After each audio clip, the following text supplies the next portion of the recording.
Blancos completamente. Este pasó con rapidez, pero los pocos que estábamos aquí los vimos. Sí, o sea, ver las luces de un avión característico y oír su sonido. Y entonces pues me di cuenta con los prismáticos que detrás de él había una luz intermitente roja que lo seguía a su misma velocidad. Y en un momento dado empezó a acelerar, se puso al lado del avión, lo sobrepasó y todo, y pues delante de él empezó a hacer cosas extrañas.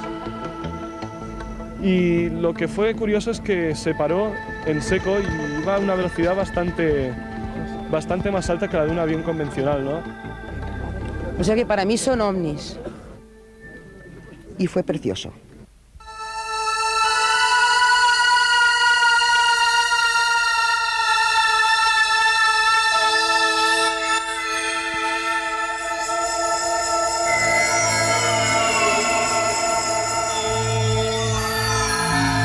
Este es nuestro hogar, nuestro mundo. En él nacemos, sentimos, amamos, luchamos y en él morimos. Más allá, el cielo, el dilatado vacío que cada noche se adorna con millones de estrellas. Es entonces cuando este planeta más se asemeja a una isla perdida en el océano, en el más ilimitado de los océanos. No es extraño que el hombre antiguo considerase a la Tierra como el centro de todo y pensara que esas pequeñas luces de la noche no eran otra cosa que un adorno puesto ahí por el capricho de los dioses. La humanidad avanzó lentamente por el camino del conocimiento y al hacerlo, cada nuevo descubrimiento fue desplazando al pequeño planeta de su lugar privilegiado. Tuvimos que aceptar que éramos nosotros los que girábamos alrededor del Sol y no al contrario.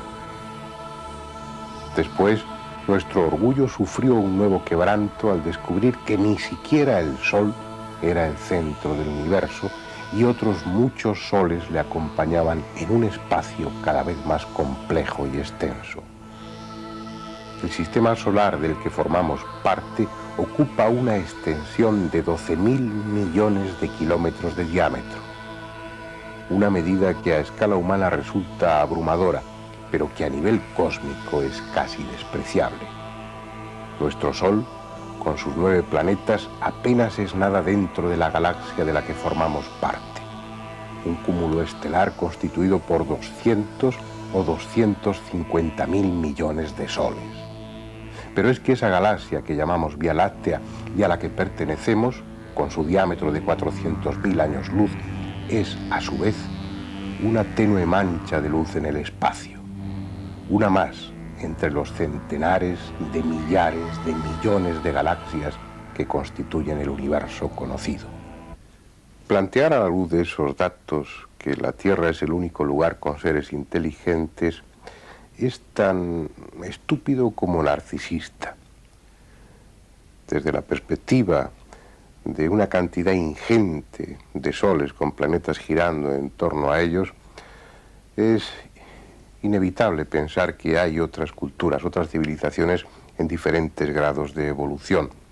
Y por lo tanto, es posible que alguna de esas culturas nos esté visitando. Sin embargo, las distancias a recorrer son tales, son de tal magnitud, que parece imposible que una de esas civilizaciones pueda llegar hasta aquí por avanzada que esté técnicamente. Nuestros vecinos más próximos, los otros planetas del sistema solar, deben ser descartados. Sus condiciones ambientales resultan incompatibles con la existencia de animales suficientemente evolucionados como para albergar un cerebro inteligente. Puede que en esos infiernos humeantes o en esos páramos desolados luchen por su existencia hongos y bacterias, pero no otra cosa. Ni siquiera Venus o Marte, los planetas inmediatos hacia los que el hombre levantaba esperanzado la mirada, han resultado ser medianamente confortables. Venus tal vez lo sea en el futuro y Marte puede que lo haya sido en el pasado, pero no ahora. Para buscar parientes nuestros hay que ir más lejos, a otro sistema solar.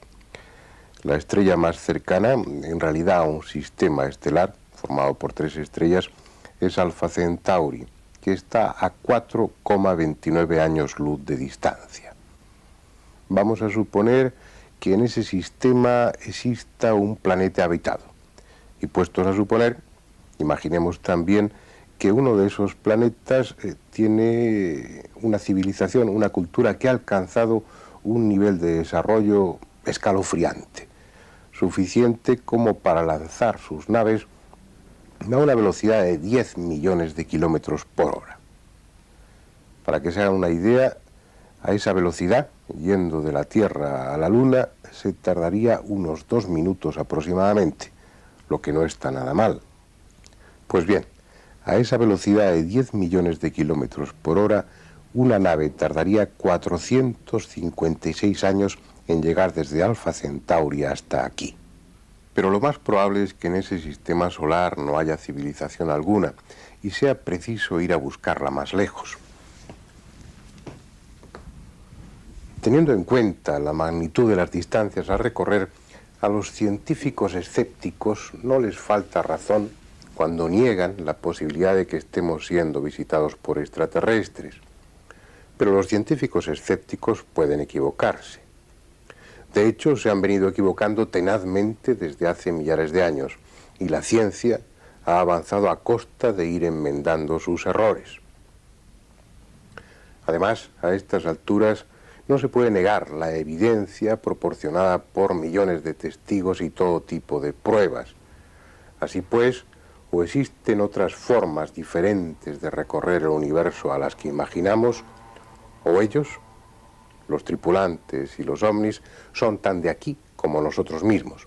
Cualquiera de esas dos posibilidades es absurda, pero mucho de lo que rodea al fenómeno ovni es también absurdo, así que no hay por qué sorprenderse. Además, absurdo o no, estamos aquí para hablar de ello, así que lo haremos.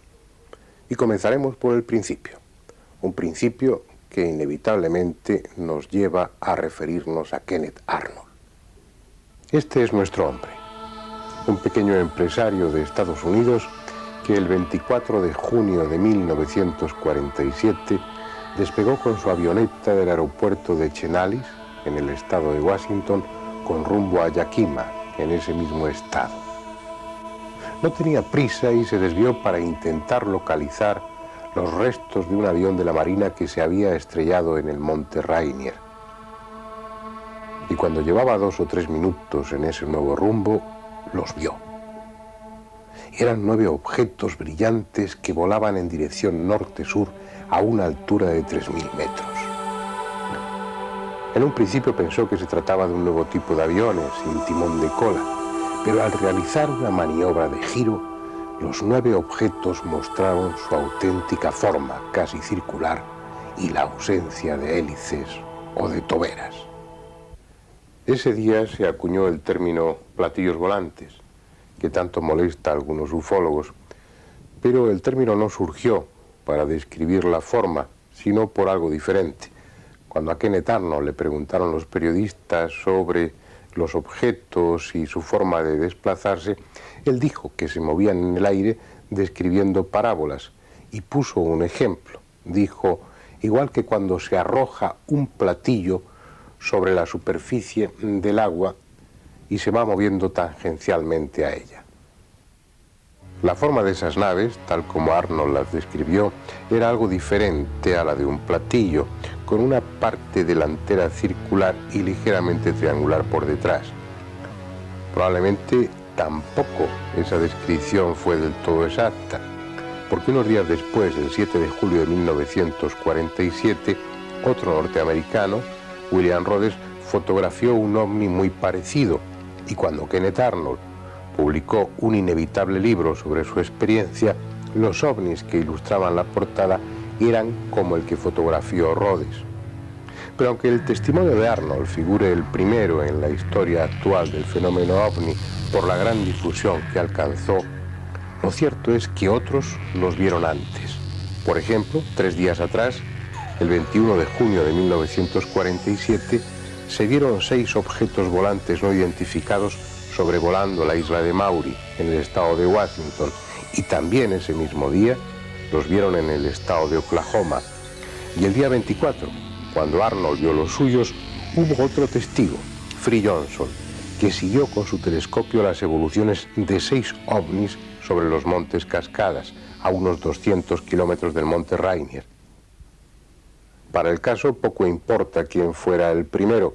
De hecho, ya habían sido vistos antes por numerosos testigos.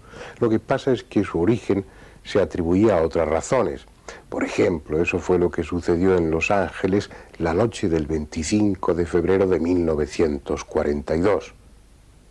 Esa noche, 15 objetos volantes no identificados estuvieron volando sobre la ciudad, causando la alarma y provocando una contundente respuesta del ejército, que lanzó 1.430 proyectiles contra esos desconocidos aviones sin derribar a ninguno.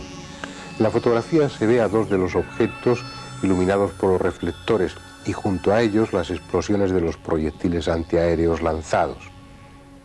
En el informe enviado por el jefe del Estado Mayor al presidente Roosevelt se dejó constancia del total desconocimiento sobre la naturaleza y origen de aquellos 15 objetos que sembraron el pánico, pero que no mostraron actitud belicosa alguna ni respondieron al ataque con que fueron recibidos. Entre las apariciones de ovnis anteriores a 1947, las más célebres las constituyen las de los Foo Fighters, las bolas de fuego, que se dejaron ver sobre Europa durante la Segunda Guerra Mundial. Se trataba de unas esferas luminosas de poco menos de 1 metro de diámetro que evolucionaban en torno a los aviones durante sus misiones bélicas. Los aliados pensaban que se trataba de un arma secreta de los nazis, y los nazis pensaron lo contrario, que se trataba de un arma secreta de los aliados. El final de la guerra vino a demostrar que ni unos ni otros eran los responsables de aquellas misteriosas esferas luminosas, sino que se trataba de algo cuyo origen se desconocía.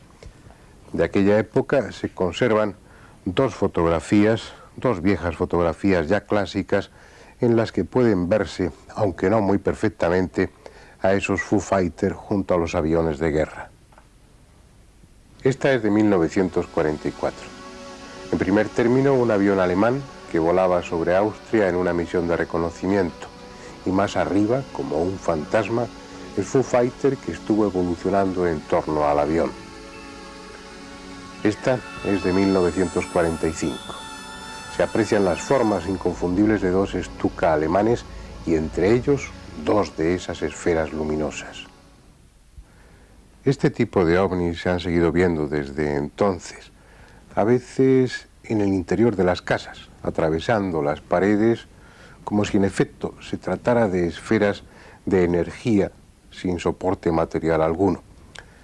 De lo que se trata ahora es de dejar constancia de que, aunque el caso de Kenneth Arnold figure como el primero en la historia de los ovnis, ya antes que él hubo otros testigos y hubo otros casos de ovnis. Lo que sí se puede decir es que la del año 1947 fue la primera auténtica oleada de ovnis que ocupó a los medios de comunicación y que preocupó a las autoridades. Los ovnis se dejaron ver en esos días como si quisieran hacer una exhibición, un alarde de su presencia en nuestro mundo. Evolucionaron descaradamente ante millares de testigos, acompañaron a aviones civiles y militares durante horas y, lo que resultaba más preocupante, sobrevolaban impunemente bases del ejército que hasta ese momento eran altamente secretas. Casi a diario, los periódicos de Estados Unidos recogían en sus páginas el testimonio de innumerables personas que habían visto o fotografiado platillos volantes. La cuestión era si tales artefactos podían atribuirse a alguna nación de este mundo, y aunque atípicas, esas fuesen misiones de reconocimiento con vistas a un posterior ataque o a una invasión. No era una idea descabellada. Al terminar la Segunda Guerra Mundial, los vencedores tuvieron acceso a diferentes proyectos nazis bastante revolucionarios en el campo de la aeronáutica, y no faltaron filtraciones en las que se aseguraba que los ingenieros alemanes estaban desarrollando, al menos sobre el papel, prototipos con forma de platillo volante. Este dibujo corresponde a uno de ellos, la peonza voladora de Schriever. Según se afirmó entonces, tenía un diámetro de 14 metros y un peso de 3 toneladas. Estaba provisto de 5 motores. 3 de ellos, los que movían las aspas, tenían un empuje de 900 kilos cada uno, y los 2 más grandes, los que desplazaban al vehículo, proporcionaban 5.000 kilos de empuje entre ambos. Según se dijo, la peonza volante podía alcanzar los 4.200 kilómetros hora de velocidad. Este prototipo, como el plato volador de Miete o el V7, probablemente nunca existieron. Un análisis de los datos técnicos y varias contradicciones en las fechas de fabricación y las de las pruebas sugieren que tales modelos son una invención y que en el mejor de los casos no pasaron del tablero de dibujo. Existiesen o no tales prototipos, lo cierto es que algunos ingenieros aeronáuticos se sintieron tentados por la forma circular, diseñando aparatos de curioso aspecto que podrían, tal vez, haber sido confundidos con ovnis. Este es la tortilla volante. Se fabricaron 2 versiones, la V173 y la XF5U1. La Marina de Estados Unidos las tuvo en activo durante muy poco tiempo, fundamentalmente en 1947 y 1948. No dieron el resultado pretendido y fueron sustituidas por otros aparatos de línea más convencional y más operativos. No es exactamente un platillo, pero es posible que confundiera a más de un testigo de aquella época. Este otro es el Abro-Abrocar, un prototipo que no tuvo demasiada suerte. Más que avión, era un helicóptero compacto, diseñado para despegar verticalmente, mantenerse inmóvil en el aire y una vez en ruta alcanzar los 480 kilómetros por hora. Esas eran las pretensiones y otro fue el resultado. Apenas se elevó unos metros sobre la pista de prueba y su gobernabilidad dejó bastante que desear, así que a pesar de su atractiva forma y del dinero invertido, el proyecto se abandonó.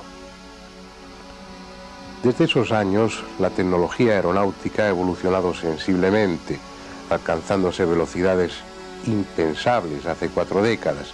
También se ha recorrido un apreciable camino en cuanto a autonomía, maniobrabilidad o confort, pero manteniéndose fieles a unas formas y unos medios de impulsión. Los aviones siguen siendo aviones, y muevan hélices o turbinas, los motores responden al mismo principio.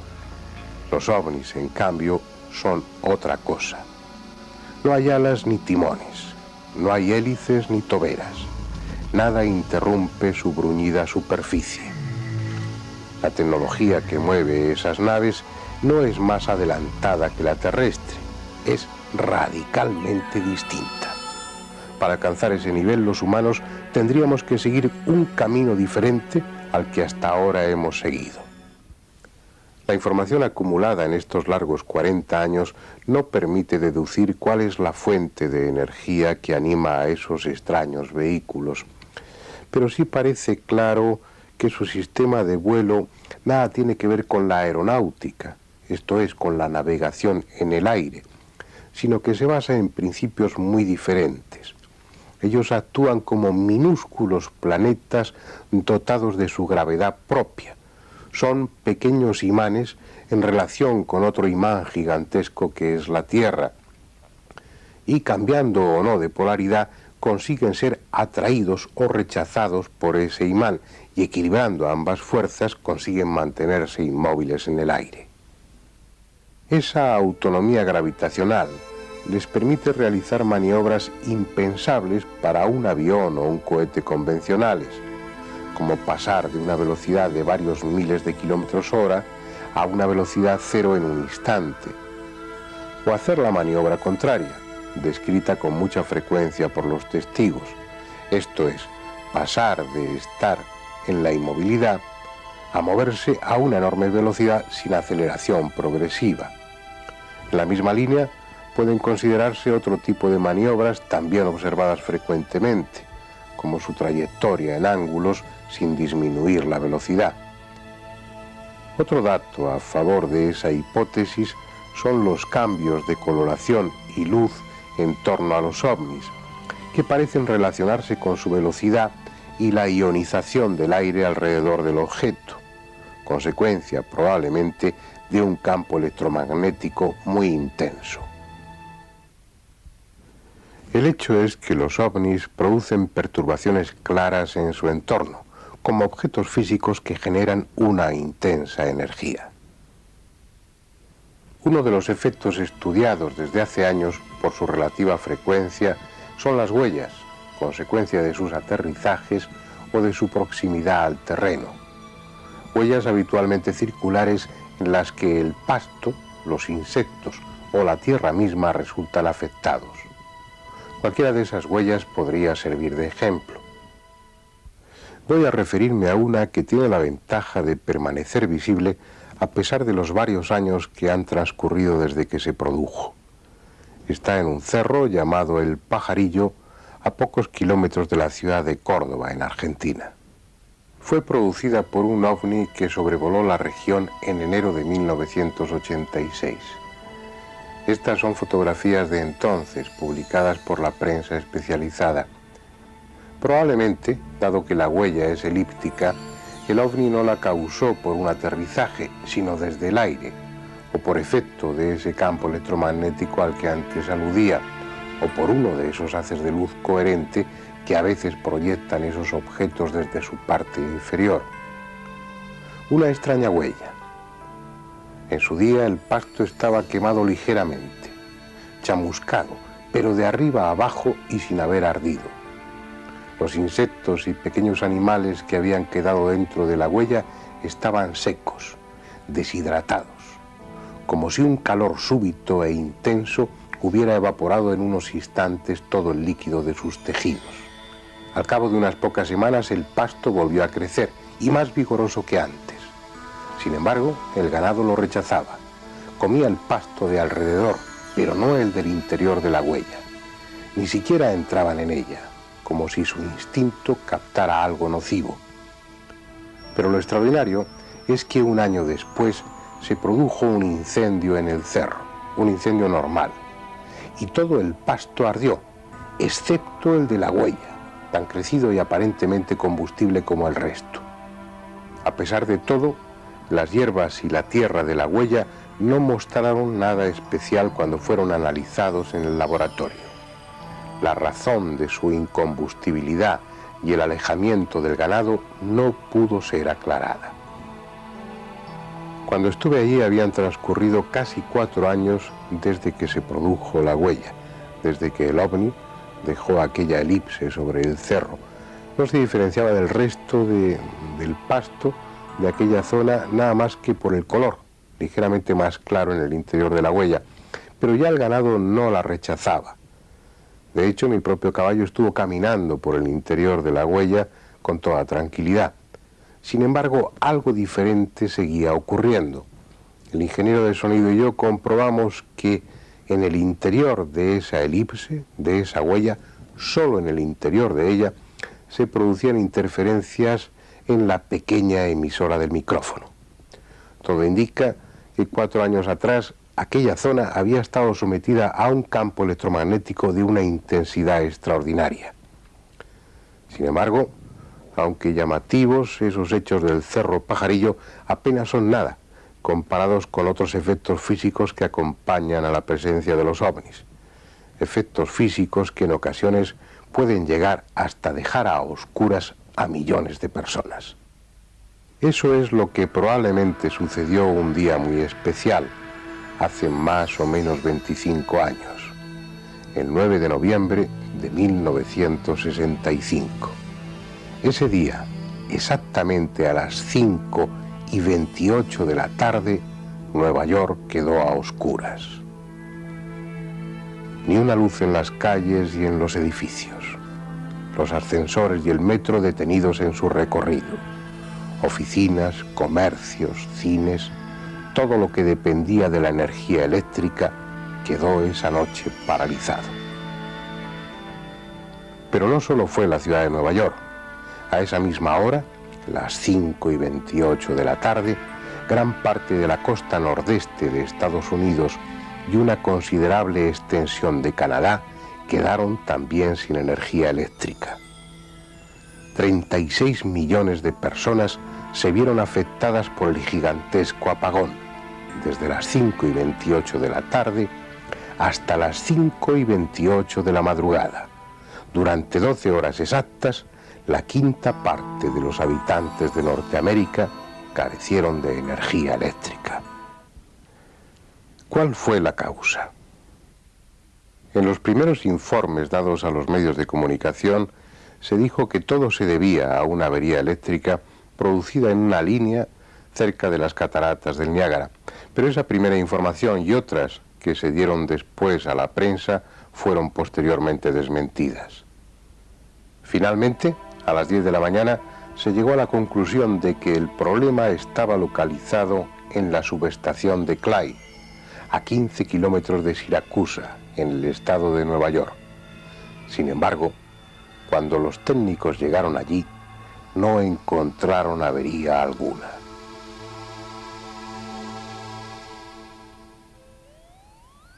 A pesar de todo, es posible que fuera en ese lugar donde se inició el problema. Unos instantes antes del apagón, un piloto privado, Wilson Ross, que se aproximaba a Siracusa para aterrizar, vio justo cuando estaba sobrevolando las líneas eléctricas inmediatas a la subestación de Clyde una enorme bola roja muy brillante de unos 30 metros de diámetro que se desplazaba sobre el tendido eléctrico. Al mismo tiempo, Robert Walsh, un delegado de la Agencia Federal de Aviación, contemplaba desde otro ángulo la misma esfera roja. En total hubo 5 testigos que vieron un objeto volante no identificado sobrevolando las líneas eléctricas junto a la subestación de Clyde, donde según los técnicos se inició la avería. No puede afirmarse rotundamente que los ovnis fueran los responsables del apagón. Sin embargo, todo parece indicarlo. Vamos a ver si no las piezas de que disponemos y si encajan unas con otras. Primero, el apagón dura exactamente 12 horas, ni un minuto más ni un minuto menos, desde las 5:28 de la tarde hasta las 5:28 de la madrugada. Segundo, viendo el apagón, su extensión y la localización, los técnicos deciden que el único lugar en el que se pudo iniciar la avería es la subestación de Clyde. Van allí y no encuentran avería alguna. 3. Sin embargo, unos minutos antes de que se produzca el apagón, hay 5 testigos, cada uno con una localización diferente, que ven precisamente sobre la subestación de Clyde un objeto volante no identificado, un ovni, sobrevolando el tendido eléctrico. Y 4. En toda la zona del apagón, miles de testigos vieron esa noche ovnis, incluida la ciudad de Nueva York, donde la intensidad de las apariciones de ovnis fue tal que muchos de ellos pudieron ser fotografiados.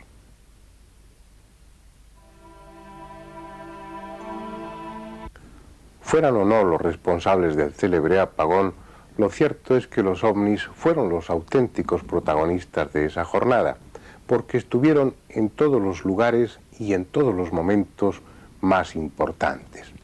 Pero no solamente en el apagón de Norteamérica. Durante esas semanas de noviembre y diciembre de 1965, muchas ciudades del mundo, desde Finlandia hasta Argentina, sufrieron averías eléctricas igualmente extensas e igualmente inexplicables, que también se caracterizaron por la presencia descarada de los ovnis. Si fue algo intencionado o simplemente accidental, nadie puede ya saberlo.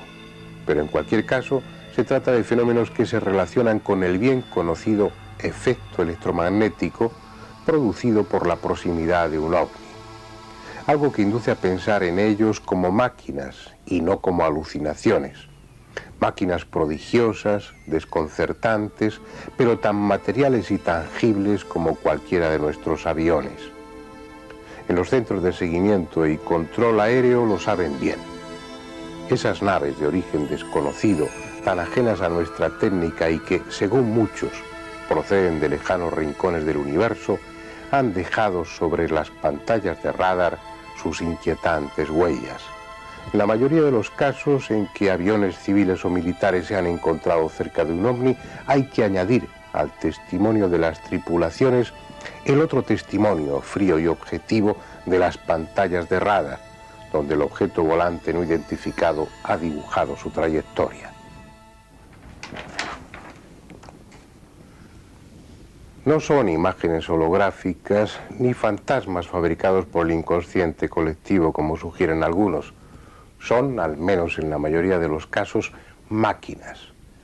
Máquinas que vuelan, aunque al hacerlo vulneren los principios de la física que conocemos y nada tengan que ver en sus maniobras con las leyes que rigen nuestra aeronáutica. Son máquinas y como tales responden a unas formas y a unas líneas. En un principio, allá por los años 50, se hablaba con cierta justicia de los platillos volantes. Esa parecía ser la forma predominante. Pronto empezó a hablarse de otro tipo, menos frecuente, pero visto también por muchos testigos.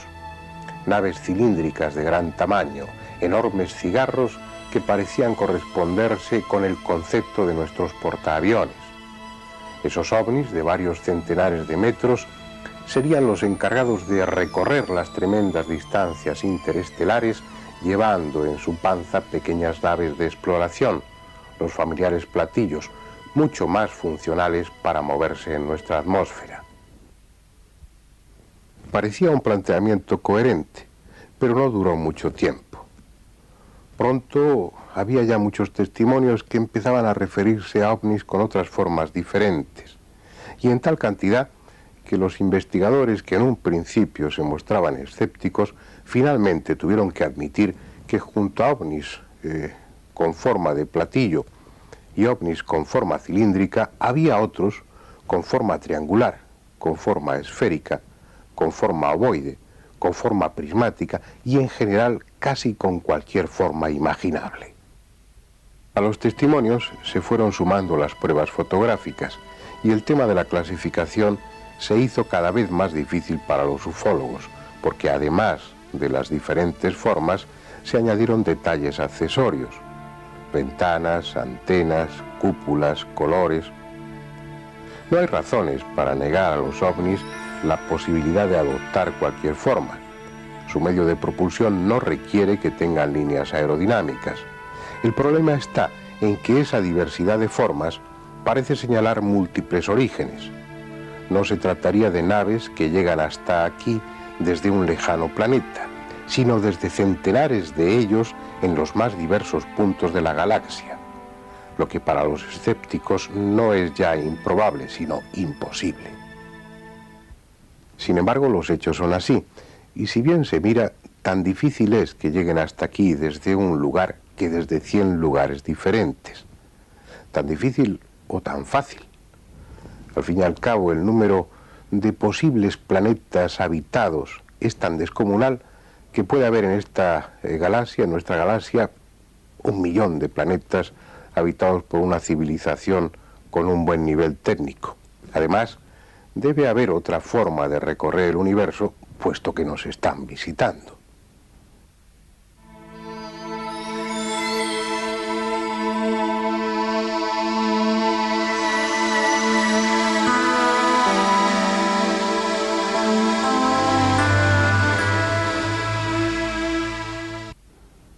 Aceptemos, pues, como los hechos sugieren, que vienen desde muy diferentes lugares a bordo de sus máquinas movidas por una energía que desconocemos y fabricadas con materiales igualmente extraños, pero máquinas al fin. Sin embargo, ¿cómo entender que una máquina pueda transformarse en vapor o simplemente desaparecer como si nunca hubiera existido? Vamos a verlo con unos cuantos ejemplos que ya son clásicos. Esta secuencia fotográfica es la de Rex Eflin, un inspector de carreteras que estuvo muy cerca de un ovni el 3 de agosto de 1965 en Santa Ana. California. Las 3 primeras fotografías las obtuvo desde dentro de la cabina del camión. Luego el objeto desapareció de su campo visual y Evelyn descendió del vehículo, pero el objeto ya no estaba. En su lugar había un anillo de humo negro que fotografió también. Esta otra serie es aún más desconcertante. Fue obtenida el 9 de septiembre de 1957 en Fort Belvoir, en Estados Unidos. Se trata de un anillo que fabrica en torno a sí una nube, como si su pretensión fuera la de camuflarse. Al cabo de unos minutos, la transformación se había completado y la falsa nube ascendió hasta unirse a las nubes normales y confundirse con ellas. Si a estos 2 casos unimos otros muchos testimonios en los que se describen nubes solitarias de formas sospechosas que iban a buena velocidad, dejando incluso una tenue estela, o se movían en dirección contraria al viento, o al revés, se mantenían inmóviles mientras el resto de las nubes se desplazaban, podría concluirse en que entre las muchas capacidades de los ovnis está la de tomar la apariencia de una nube. Otras veces los testimonios se refieren a cosas más sorprendentes, a ovnis que desaparecen de un instante para otro, ovnis que están ahí, balanceándose suavemente, y en una fracción de segundo ya no están, han desaparecido, como si hubieran pasado a otra dimensión.